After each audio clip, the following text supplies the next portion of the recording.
আমি এই 2024 সালে অক্টোবর মাসের শেষ সপ্তাহে পুরী থেকে ঘুরে আসি। আর পুরীতে গিয়ে পুরীর সাইট সিন দেখবো না, এটা কখনো হয়? তাই আমি অনলাইনে ওটিডিসি ট্যুরিজমের যে বাস ভ্রমণ করায় তার টিকিট করে রেখেছিলাম। আর পরের দিন ভোর ভোর উঠে চলে গেলাম তাদের বাস ধরতে।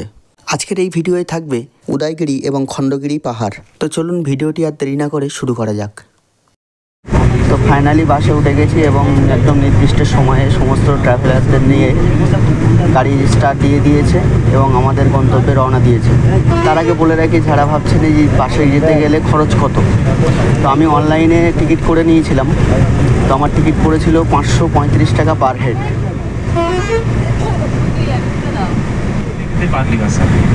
और रामलीला भी आप लोग को हाथी गुम्फा के अंदर ही देखने के लिए मिलेगा, उसको देख लीजिए। साइड में देखेंगे सर्प गुम्फा, उसके साइड में व्याघ्र गुम्फा, उसको देख कर नीचे आ जाएंगे। आप लोग देखेंगे कुछ लोग ना वो छत के ऊपर गए हैं, टेरिस के ऊपर गए हैं, छत के ऊपर। वो लोग जो छत के ऊपर गए वो लोग आनंद ले रहे हैं। छत के ऊपर जाते हैं, उधर से खड़ा हो जाते हैं, खंडगिरी दिखाई देता है। भाई देख लीजिए हम लोग खंडगिरी पास।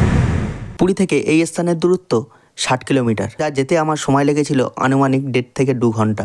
আর এই উদয়গিরি খণ্ডগিরি যাওয়ার আগেই 2 থেকে 250 মিটার আগেই কিন্তু আপনার বাস দাঁড় করিয়ে দেবে। এরপরে এইটুকু রাস্তা আপনাকে হেঁটেই যেতে হবে। ফাইনালি আমি চলে এসেছি উদয়গিরির গুহাতে।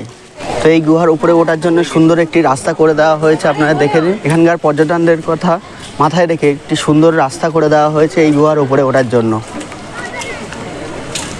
এই ওঠার সময় ডান দিকে দেখতে পাবেন অসংখ্য এরকম ছোট ছোট কেভ। আপনারা চাইলে এই গুহার ভিতরেও যেতে পারেন, গিয়ে ছবি তুলে আসতে পারেন। এটি দেখতে পাচ্ছেন পাতলাপুরি গুহা।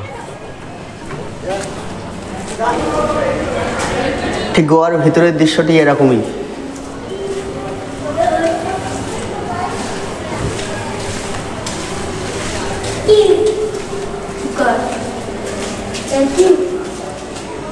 এই গুহার খোপেই এক সময় এখানকার মুনি ঋষিরা বাস করত। তো এখানকার রাস্তাটি খুব বেশি চড়াই না হলেও মোটামুটি যারা বয়স্ক এবং বাচ্চারা আছে তাদের পক্ষে একটু কষ্ট হবেই।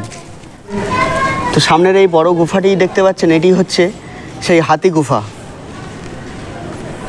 চলুন হাতি গুফার ভিতর থেকে একটু ঘুরে আসি।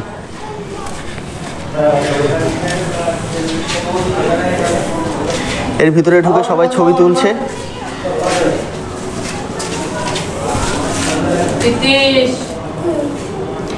এই যে চিহ্নগুলো দেখছেন না, এই চিহ্নগুলো এক সময়কার লিপি, অর্থাৎ সেই সময়ের ভাষা এখানে উল্লেখ করা আছে।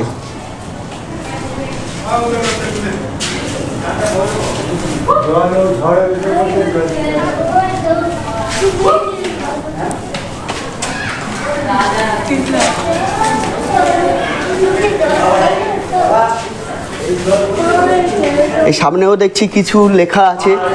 এই লেখাগুলোর মানে এখন আমি বলতে পারবো না, আপনারাও দেখে বুঝতে পারবেন না, কিন্তু সেই ইতিহাস ঘাঁটলে বোঝা যাবে এই লেখাগুলির কোনো না কোনো উদ্দেশ্য আছে, কোনো না কোনো মানে আছে।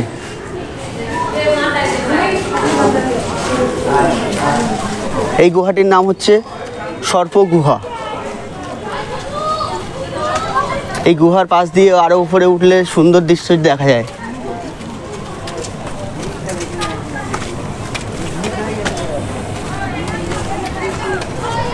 এই উদয়গিরি গুহার উপর থেকেই কিন্তু পাশেই দেখা যায়, ওই পিছনে দেখতে পাচ্ছেন ওটি হচ্ছে খণ্ডগিরি। অর্থাৎ খণ্ডগিরি ওই যে উপরে আছে ওটা হচ্ছে জৈন মন্দির। তো ওখানে প্রধানত জৈন দেবতারই পুজো অর্চনা করা হয়।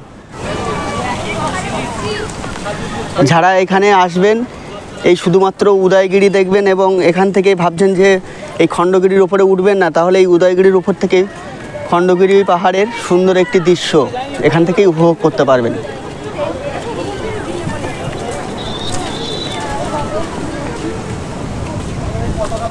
তো সামনেই এটি দেখতে পাচ্ছেন জম্বেশ্বরা গুফা। এই ছোট ছোট গুফার ভিতরেই কিন্তু আগেকার মানুষরা থাকতো।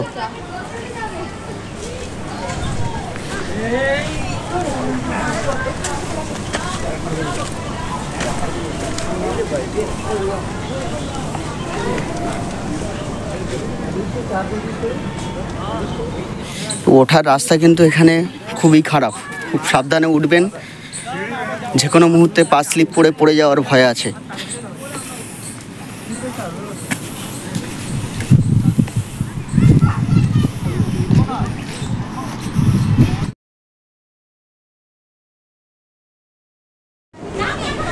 এই গুহার উপর থেকেই দেখতে পাচ্ছি ভুবনেশ্বর শহরের একটি সুন্দর দৃশ্য এখান থেকে দেখা যায়,